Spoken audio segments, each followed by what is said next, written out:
Let me tell you a story, not the story you learned in school, not the one carved into Roman marble, but the one buried beneath the sand, under pyramids, beneath temple steps, and under the silence of history.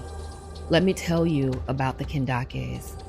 In the ancient Kushite Kingdom of Meroe, which includes what is now modern-day Sudan, there ruled a line of sovereign Black queens for over 600 years, from around 300 BC to 300 AD. They were called Kandake, not a name, but a title.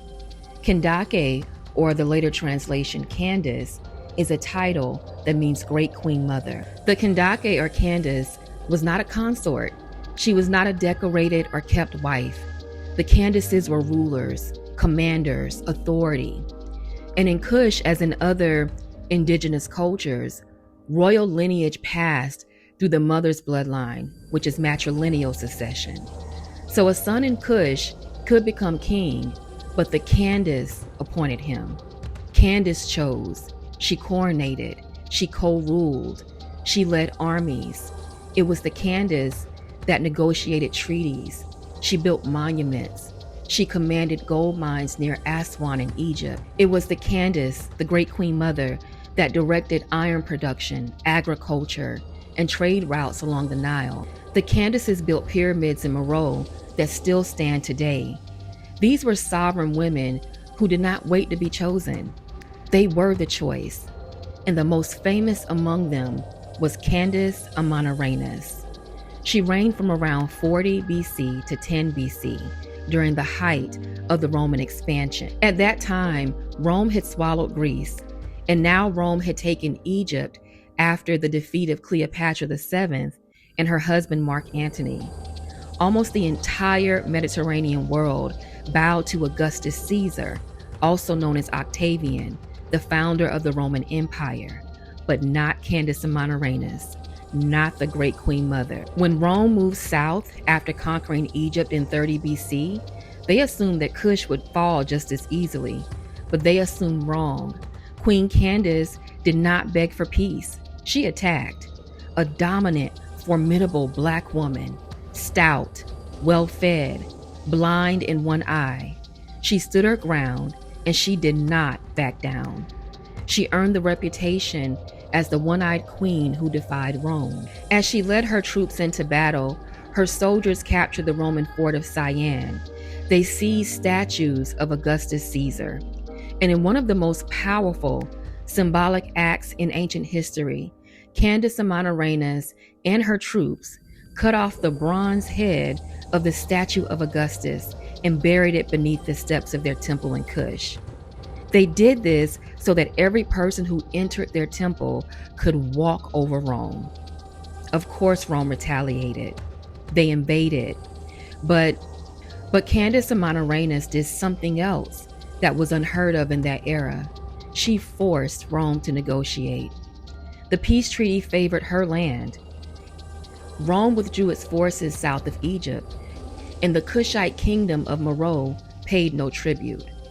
Augustus Caesar, the man who reshaped the world, could not conquer the Candace's homeland. The same Augustus Caesar that we've learned so much about in world history in school, who set out to dominate the globe, could not dominate a Nubian, Black, sovereign woman, Candace Amanirenas. And history went quiet about her, because empires record victories. They do not like to record resistance or defeat. But the Candace queens continued to rule for centuries after Amanirenas. Queens like Shanaktakete, Amani Shaketo, Amani Tore, powerful women whose images are carved into temple walls, wearing regalia of authority, crushing their enemies beneath their feet. Even the Bible mentions the Candaces. In the book of Acts at 8:27, there is a story of a eunuch of great authority under Candace, queen of the Ethiopians.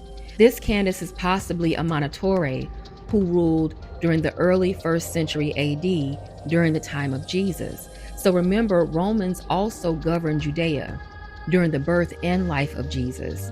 So think about that. When nearly everything was under Roman control, Greece, Egypt, and Judea, there remained a kingdom in East Africa led by a woman that Rome could not absorb. The Kushite Kingdom of Meroe eventually fell, but it didn't happen in a day. It happened over time. By the 4th century AD, environmental degradation weakened Meroe.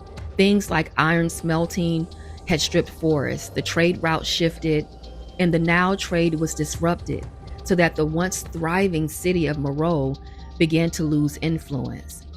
And so the land could no longer sustain the power structure that the Candaces built for over 600 years. So when they became weakened, they were invaded and conquered by the rising kingdom of Aksum, which is modern-day Ethiopia, and this happened around 330 AD. This invasion marked the final collapse of the Kushite royal dynasty, and with it, the age of the Candaces. Christianity spread throughout the land and replaced the older matriarchal spiritual systems that honored goddesses. The temples, the pyramids, and royal power structures of Meroe fell silent, and in later years, historians minimized them and basically compressed them into a footnote. But archaeology begins to speak again.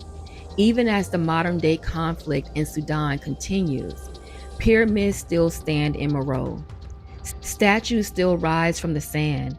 Evidence of this powerful kingdom is still being discovered, proving that the Candaces were not a myth.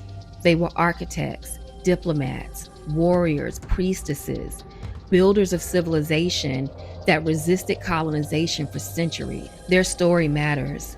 In a world that profits from women forgetting who we are, remembering the Candaces is revolutionary.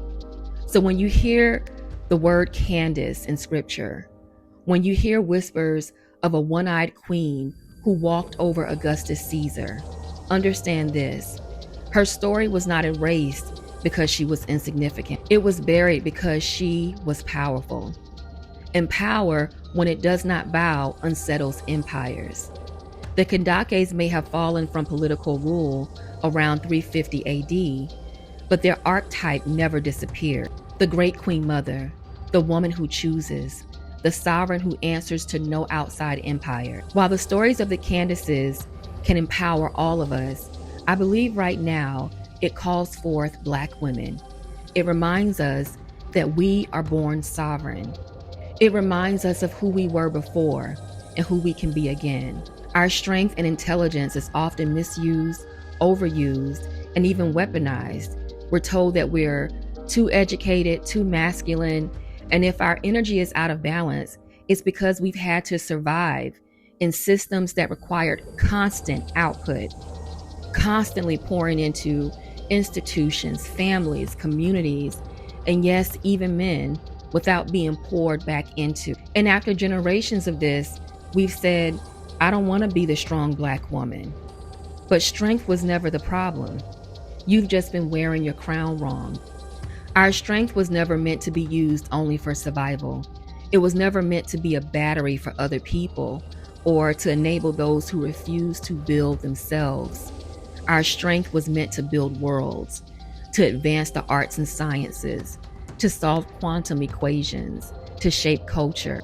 Since the beginning of human civilization, women have always led. The feminine principle is not just one thing or one aesthetic. It's fluid. It's the sweetness of goddess Oshun. It's the fire of goddess Sekhmet. It's the devotion and grief of goddess Aset that makes resurrection possible. It's the pleasure and sovereignty of goddess Bast. You're not one note. You're the full spectrum.